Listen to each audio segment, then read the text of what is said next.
I'm Tom Baker, this is Chasing Cars, and this is the new Peugeot 508. Now, for a while there was a bit of lingering doubt around whether the 508 would actually make it out to Australia. Peugeot and Citroën here are pretty much in the doldrums, and they have been for some time.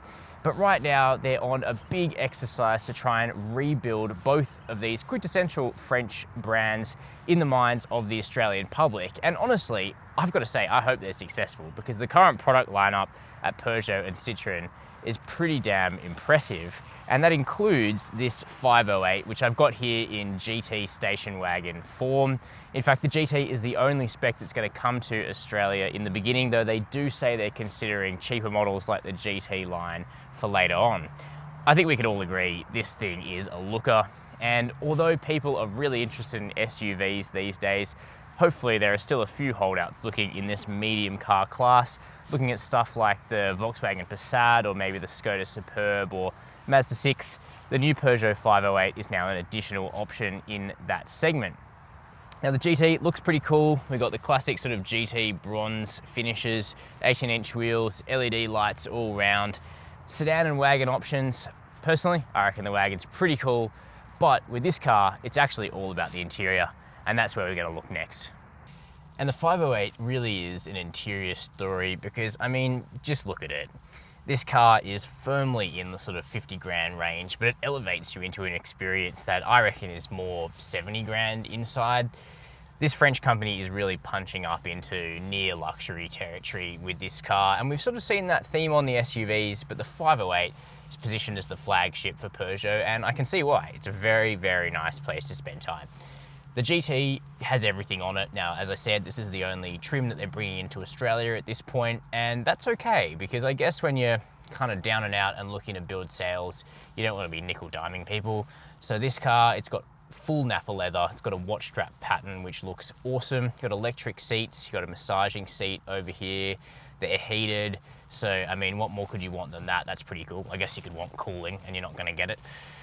You got the small Peugeot steering wheel. Now that is a bit of an acquired taste. Personally, it actually works for my body shape. I can see the gauges. Some people, especially people who are a little bit taller than me, struggle with that, so I'd recommend test driving the car. You also get the Peugeot iCockpit environment, which includes the stuff I've just mentioned, but also the central touchscreen here. That's really big and wide, and the piano keys, I mean, that's really cool. One of my favorite design elements of what Peugeot are doing at the moment. You've got Apple CarPlay and Android Auto in the screen as well, plus a Focal premium stereo. So you kind of got all the things you'd look for. Now, as for things that I don't like so much, it's quite tight. So for me, I'm not that big a dude, but I do have longish legs, and kind of resting up against the center console, at least it's soft and plush, so no biggie. Now, I don't love this carbon effect trim. Like, can the car industry as a whole just move on from fake carbon at some point? That'd be cool, because it kind of clashes with the brown stitched faux leather dashboard, which does look good. Personal thing, let me know down in the comments what you think of that carbon trim. Black headlining, that's cool. Now the only options on this car are this sunroof and the metallic paint colors outside, so it is pretty easy to keep the cost under control. Now let's have a look in the back seat. The good times continue to roll in the back as well, because this is a nice place to spend time if you need to transport another couple of people here in the second row. There is a third perch here, but it really is a perch because the 508's roofline isn't that high. That's how they make it look so sexy outside, basically. It means that for 6-footers like myself, I've only just got enough headroom in the back of this car. Leg room sitting behind myself is actually okay, but toe room, it's a little bit tight. You'll also notice my legs are pretty well supported by the bench, actually, so this is a more comfortable back seat than some rivals. And of course you get that cool watch strap leather pattern back here as well.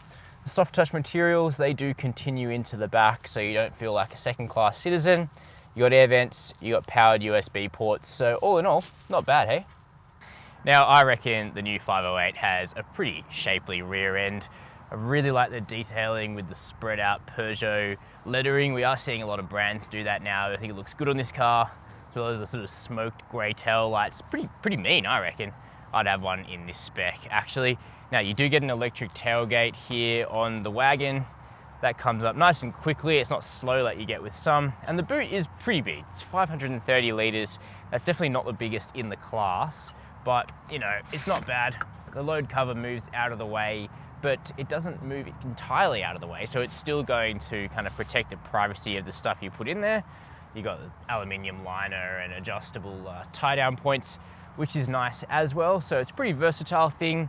The sedan is actually not a sedan, it's a liftback, so that also has a decent sized boot too. But if you want the ultimate in load lugging capacity, it's got to be the wagon, doesn't it?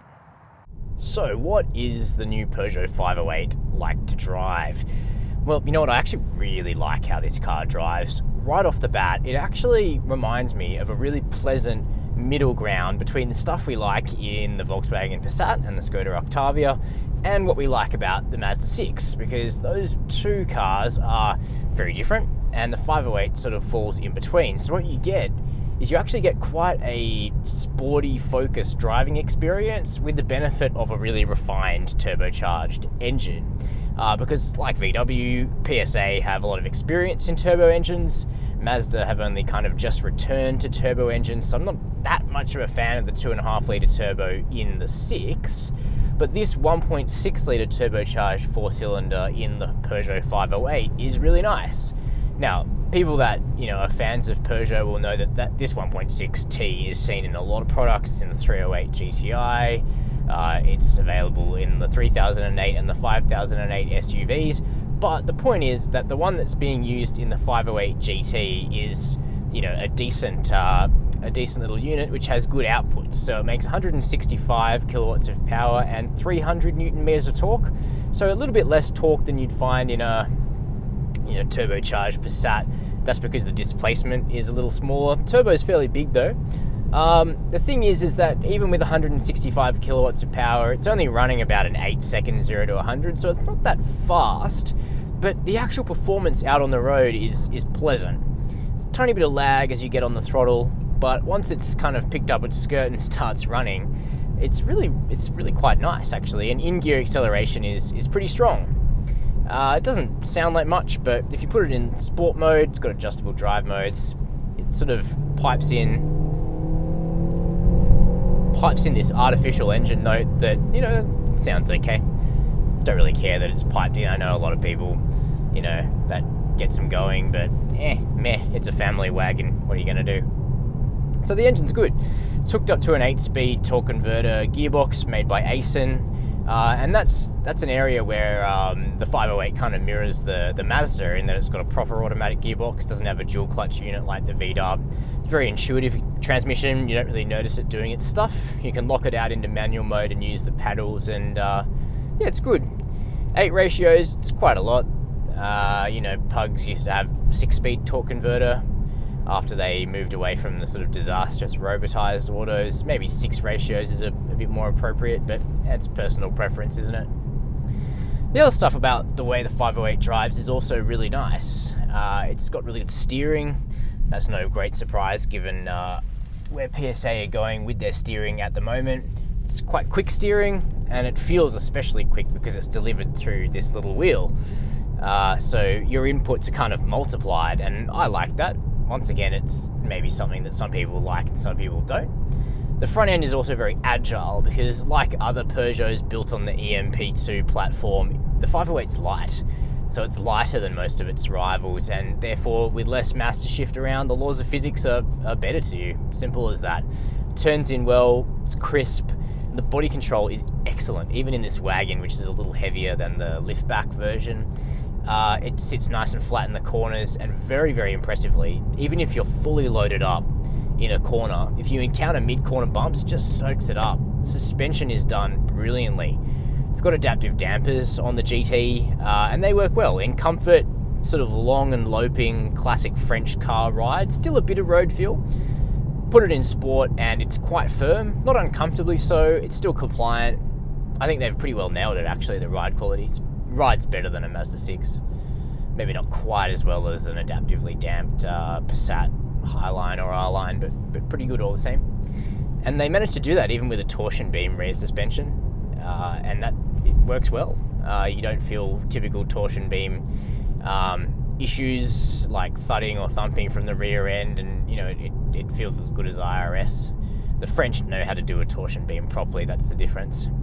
Refinement's okay. Coarse chip, there's a bit of road noise, but on a decent road surface, you don't hear much. And that road noise on coarse chips, just throw it up by the Michelin Pilot Sport rubber, which is, you know, it's a good tyre, so you extract good grip from it. Visibility is really good. Big mirrors, big windows. The wagon has a net and a cargo cover that sort of gets in the way, but you can rip that stuff out if you want to be able to see out your rear glass a little bit better. And for me, the iCockpit, it's fine. I see the gauges perfectly well from where I'm sitting, but I like my steering wheel quite low. If you're the type of person that wants your steering wheel up high, it'll frustrate you. On the safety front, it's pretty good. We've got all-speed AEB and adaptive cruise control. We've got lane keep assist, and we've got a bizarre French interpretation of lane keep assist called highway position assist, I think, where you can position the car wherever you like in the lane, and then it'll remember that spot. So if you like driving right up on the hard left edge of the lane, then you can have the car automatically hold you there. Why? I have no idea. We've got blind spot, we've got all the rest of it, traffic sign recognition, and we've got a reversing camera that kind of emulates a 360-degree camera. It doesn't have a 360 camera. Instead, it kind of remembers the photographs it's taken as you reverse, and it sort of builds a 360-degree view. That's a bit weird. But on the whole, there are very few things about this car that feel overtly French. Instead, it feels kind of just continental in nature. It's a very capable, refined European car to drive with a nice engine and good handling, and it's light and it looks good. So, I mean, yeah, I'm on board. So those are my first impressions of the new Peugeot 508. I think this thing is a real looker. It's very competitive within its set. If you're looking at, you know, a semi-premium, medium family car and you don't want an SUV, this thing is loaded with features. You don't have to spec it up with various confusing options. And, you know, hey, it's something a little bit different. It's not another Mazda 6 or Volkswagen Passat. And, you know, I reckon that's got to count for something. Now, let me know below the video what you think of the new 508. Would you have it in a sedan or wagon? Any other thoughts about where this brand should go in Australia? And if you haven't subscribed to Chasing Cars, please do so and hit that notification bell so you never miss one of our full-length Australian video car reviews. And thanks for watching.